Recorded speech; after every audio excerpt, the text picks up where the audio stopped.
প্রিয় শিক্ষার্থী বন্ধুরা, আশা করি তোমরা অনেক ভালো আছো। আমিও ভালো আছি। আমি হৃদয় দেবনাথ, সহকারী শিক্ষক, অন্নদা সরকারি উচ্চ বিদ্যালয়। তোমাদেরকে স্বাগতম জানাচ্ছি আজকের ক্লাসে। আজকের আমার আলোচ্য বিষয় হলো কনভার্সন অফ সেন্টেন্স এর পার্ট 1। আমি এটাকে 3টা পার্টে বিভক্ত করেছি। এটা অত্যন্ত সুন্দর একটা জিনিস। এটা তোমাকে সেন্টেন্স মেকিংয়ের ক্ষমতাটা বাড়াবে, আর একটা সেন্টেন্স থেকে আরেকটা সেন্টেন্সে রূপান্তর করার যে কৌশলটা, এটা তোমাকে বৃদ্ধি করতে সহযোগিতা করবে। আফটার অল, এটা তোমাকে ইন্টারচেঞ্জ অফ যে সেন্টেন্সগুলি আছে, এক সেন্টেন্স থেকে অন্য সেন্টেন্সে রূপান্তর, এদিকে সহযোগিতা করবে। তবে এখানে আরেকটু কথা আমি বলে রাখি, কনভার্সন অফ সেন্টেন্স এটা এক ধরনের চেঞ্জিং সেন্টেন্স, এক সেন্টেন্স থেকে আরেক সেন্টেন্সে রূপান্তর। তবে ট্রান্সফরমেশন অফ সেন্টেন্স আর কনভার্সন অফ সেন্টেন্স দুইটা এক জিনিস না।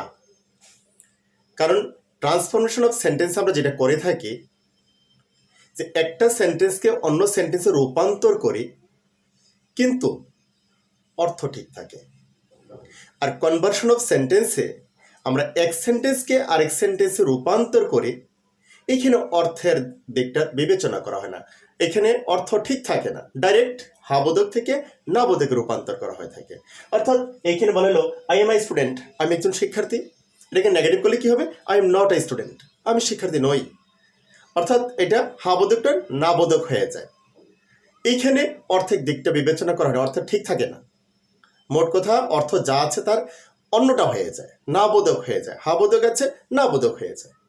এটা হলো conversion of sentence. Conversion of সেন্টেন্সের বিবেচ্য বিষয়টা হলো এখানে ফরমেশন চেঞ্জ হয়, সাথে সাথে দেখা যায় তার অর্থ চেঞ্জ হয়ে যায়। কারণ স্বাভাবিকভাবে একটা সেন্টেন্সকে অন্য সেন্টেন্সে রূপান্তর করলে তার অর্থ চেঞ্জ হয়ে যাবে। কিন্তু ট্রান্সফরমেশন অফ সেন্টেন্সে অর্থ ঠিক রেখেই তাকে একটা ফর্ম থেকে আরেকটা ফর্মে রূপান্তর করতে হয়।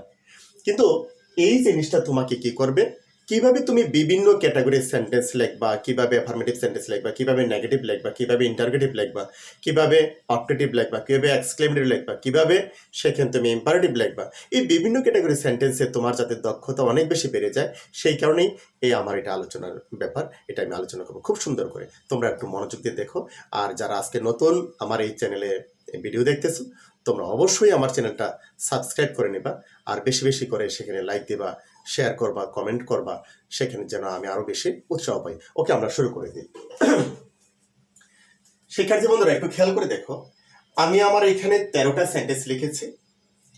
এই 13টা সেন্টেন্সের সবগুলি অ্যাফার্মেটিভ এবং একই সাথে এগুলি অ্যাসার্টিভ সেন্টেন্স। আর এখানে আমি 4টা পার্ট করেছি, একটা, এখানে 2টা, 3টা, 4টা। এই 4টা পার্টে 4 ক্যাটাগরির সেন্টেন্স আমি রেখেছি। এই 4 ক্যাটাগরির সেন্টেন্সকে কিভাবে আমি অ্যাফার্মেটিভ থেকে নেগেটিভ রূপান্তর করব, সেই জিনিসটা আমি এখানে দেখাবো। যেমন এখানে দেখো, এই 5টা সেন্টেন্সের যে বিবেচ্য বিষয়টা, আই এম আই স্টুডেন্ট, এখানে এম এটা মূল ভার্ব, এটি একমাত্র ভার্ব। হি ইজ অনেস্ট, সে সৎ, এখানে ইজ এটাই মূল ভার্ব, এটি একমাত্র ভার্ব। দে আর অ্যাক্টিভ, যে তারা কর্মঠ, এখানে আর একমাত্র verb. Shimul was meritorious, was একমাত্র ভার্ব। উই আর হ্যাপি, আর এখানে একমাত্র ভার্ব। আমরা অনেক সেন্টেন্স দেখেছি যে এখানে am, is, are, was, were এগুলি অক্সিলারি ভার্ব হিসেবে কাজ করে। তো অনেক স্টুডেন্ট ভুলবশত দেখা যায় এখানে বলে ফেলে এটা অক্সিলারি ভার্ব। না, যখন am, is, are, was, were যখন একমাত্র ভার্ব হিসেবে ব্যবহার হয়, তা কখনোই অক্সিলারি না, তা প্রিন্সিপাল। তা প্রিন্সিপাল। যখন এই ভার্বটা একমাত্র, তখন সেটা অক্সিলারি নয়, তা প্রিন্সিপাল। তোমরা এই জিনিসটা পুরোপুরি মনে রাখবে, কখনোই এই ভুলটা করবে না।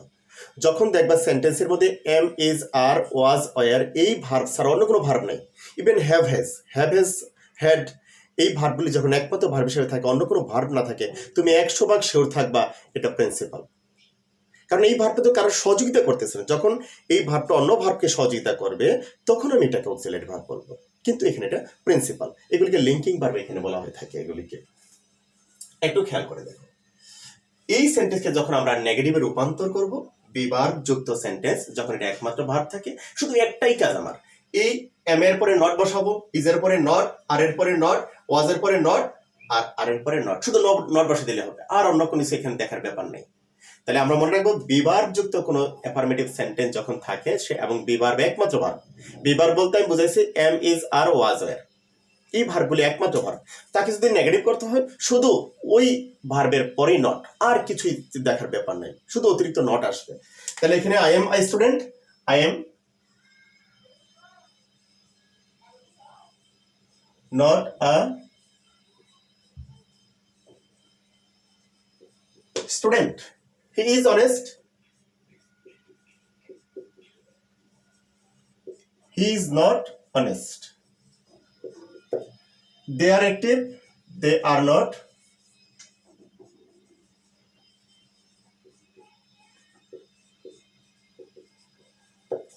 Shimon was meritorious,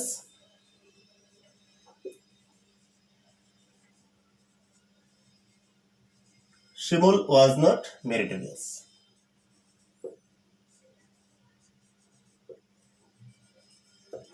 We are happy,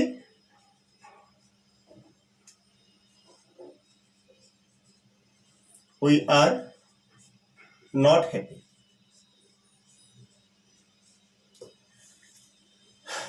প্রিয় শিক্ষার্থীবৃন্দ, তোমরা একটু খেয়াল করে দেখো, আমি শুধু যে কাজ করেছি এইখান থেকে যখন এখানে রূপান্তর করেছি অ্যাফার্মেটিভ থেকে নেগেটিভে, শুধু একটাই কাজ করেছি, এইখানে এম এর পরে নট, জাস্ট একটা অতিরিক্ত নট দিয়েছি, ফলে দেখো অর্থই চেঞ্জ হয়ে গেছে, পুরো অর্থ change.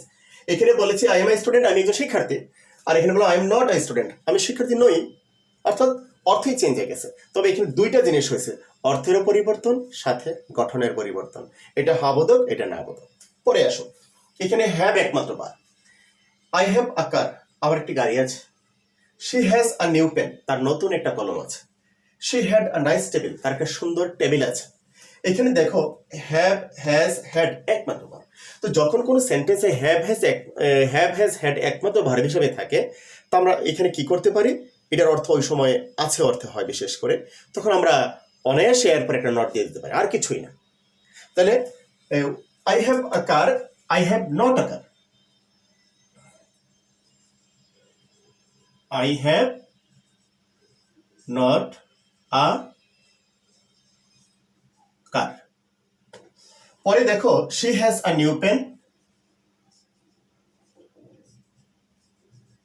she has not a new pen. She had a nice table, he had not a nice table. শিক্ষার্থীদের একটু খেয়াল করে দেখো, আমি কোনো চেঞ্জ করি নাই, কোনো নতুন কোনো ওয়ার্ড আমি কোনো ওয়ার্ডের বিকল্প বা বিপরীত এরকম কিছু করিনি, আমি শুধু নতুন একটা ওয়ার্ড এনেছি, এবং একটা ওয়ার্ডে হ্যাভের পরে নট দিয়েছি, হ্যাজের পরে নট দিয়েছি, হেডের পরে নট দিয়েছি, আর কিছু করিনি, আমার নেগেটিভ হয়ে গেছে। এখানে হলো আই হ্যাভ এ কার, আমার একটি গাড়ি আছে, আর এখানে বললাম আই হ্যাভ নট এ কার, আমার একটি গাড়ি নাই। ইচ্ছা করলে আমরা এটাকে আরেকভাবে করতে পারি। এই বিকল্পটা আমি এখানে অবলিক দিয়ে দেখাচ্ছি, তোমরা একটু খেয়াল করো।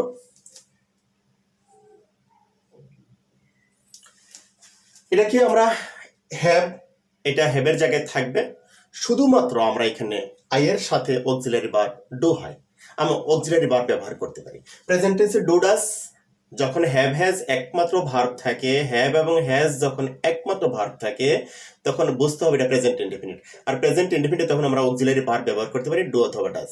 তবে ডাসটা হয় থার্ড পারসন সিঙ্গুলার নাম্বারের সাথে, আর বাকিগুলির সাথে ডু হয়, আর পাস্ট টেন্স হলে ডিড হবে, এটা মনে রাখবা। তো আমি এখানে কি করতে পারি, আই ডোন্ট হ্যাভ আ কার, সংক্ষেপে দিয়ে দিলাম আই ডোন্ট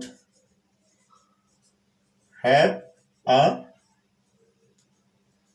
কার, আমার একটি গাড়ি নেই, আই ডোন্ট হ্যাভ আ কার, শুধুমাত্র আমি এখানে কি করেছি, ডোন্ট দিয়েছি। তাহলে আমি হ্যাভ নট দিলেও এটা যা অর্থ হবে, ডোন্ট হ্যাভ দিলে একই অর্থ হবে।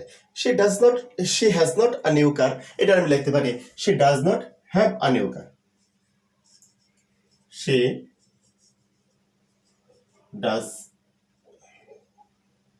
She doesn't have a new car.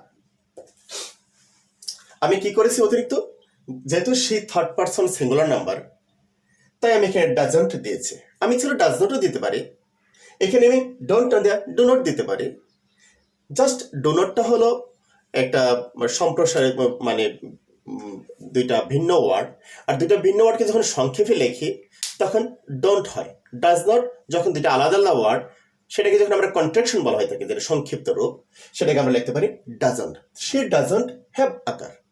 আমি চাই সে ডাজ নট হ্যাভ আকারে দিতে পারি, তাহলে আই ডোন্ট হ্যাভ আকার যে কথা, আই ডো নট হ্যাভ আকার। এখানে দেখো সেখানে যে এখানে একটা লক্ষণীয় জিনিস দেখো, আমরা তো যেটা জানি থার্ড পারসন সিঙ্গুলার নাম্বার যখন হয় তখন হ্যাজ হয়। কি হয়? মূল ভার্বটা হ্যাজ, কিন্তু ডাজের পরে কখনোই হ্যাজ হবে না, ডাজের পরে সর্বদাই হ্যাভ। একটু খেয়াল করে দেখো, এখানে আমি ডাজন্ট দিয়েছি, এখানে হ্যাভ। তোমাকে যদি কেউ প্রশ্ন করে থাকে যে বলো তো যে থার্ড পারসন সিঙ্গুলার নাম্বারের সাথে হ্যাভ হতে পারে কিনা, তোমার উত্তর হবে যদি সেন্টেন্সটা অ্যাফার্মেটিভ হয় তখন সেখানে হবে না, সেখানে হ্যাজ হবে। কিন্তু যখন নেগেটিভ হয় বা ইন্টারগেটিভ হয় তখন সেখানে ডুটা যখন অক্সিলারি ভার্ব হয় তখন অবশ্যই হ্যাভ হবে। যেমন আমি এখানে দিয়েছি সে ডাজ নট হ্যাভ আকার, তাহলে এখানে ডাজ আমার অক্সিলারি ভার্ব হিসেবে আসছে, যার কারণে ডাজন্ট হওয়ার কারণে এখানে হ্যাজ না হইয়া হ্যাভ হয়েছে। পরে দেখো she had not a nice table, তাহলে এখানে আমি কি লিখবো? হি ডিড নট অথবা হি ডিডন্ট।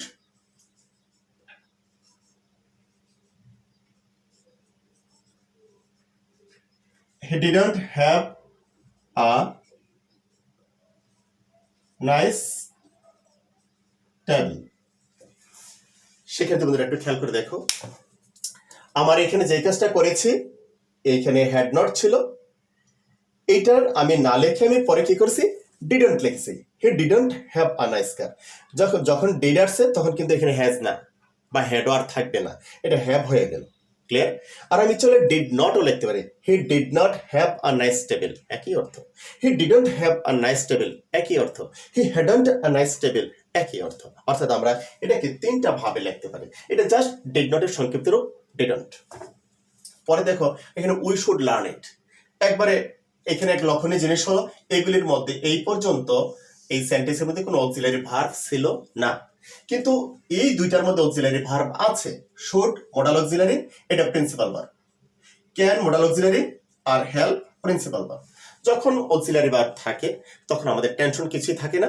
এখানে একটা অক্সিলারি ভার্ব আছে আর একটা প্রিন্সিপাল ভার্ব আছে, শুধুমাত্র আমার একটাই কাজ অক্সিলারি ভার্বের পরপরই নট বসায় দেওয়া। তাহলে we should not learn it, we should not, শুডের পরে একটা নট দিয়েছে, আর কোনো কিছু হবে না। We should not learn it, আর কিছু না। ক্লিয়ার? পরে দেখো ইউ ক্যান হেল্প হিম, তাহলে you can not,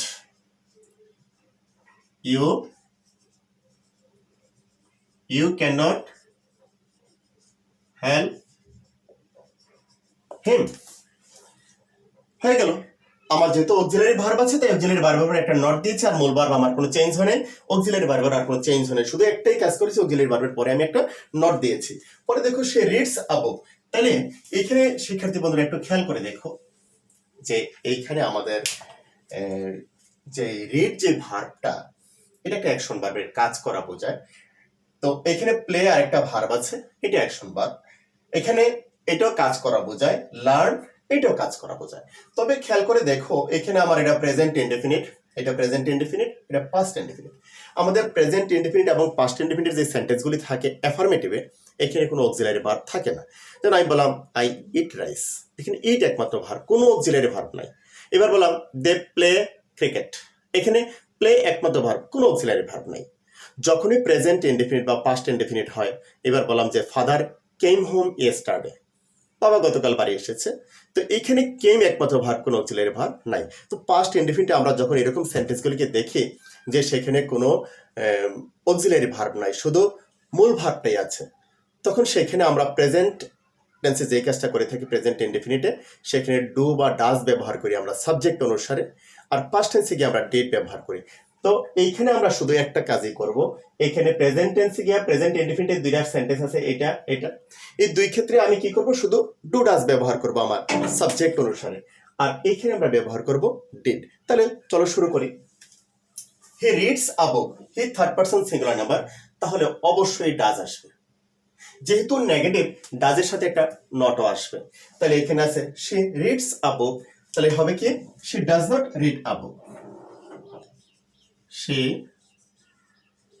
does not read আ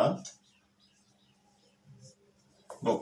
শিক্ষার্থী বন্ধুরা, তোমরা একটা জিনিস অত্যন্ত গুরুত্ব দিয়ে খেয়াল করবা, এখানে আমি ভার্বের সাথে এস দিয়েছি।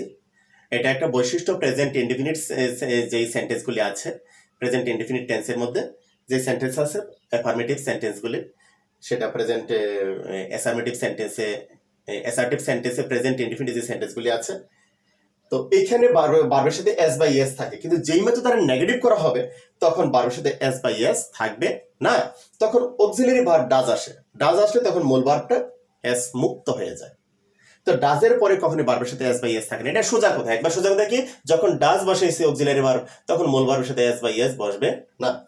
পরে দেখো উই প্লে ক্রিকেট, তাহলে হলো কি we do not play cricket বা we don't play cricket. We do not play,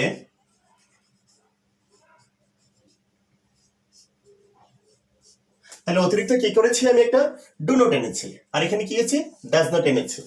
তাহলে আমরা কি মনে রাখবো, যখন ডাজ নট বসবে তারপরে মূল ভার্বের প্রেজেন্ট ফর্ম, আর এস বাই এস বসবে না, এটা প্রেজেন্ট ইনডেফিনিট। এবার past indefinite, he learned the lesson, সে পাঠটা শিখলো। এখন এখানে আমার হবে কি ডিড নট, তাহলে he did not,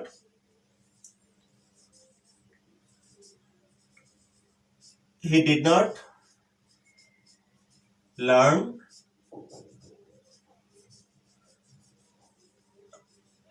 the lesson. শুধু অতিরিক্ত কি করেছি আমি, এই ডিড নট ব্যবহার করেছি।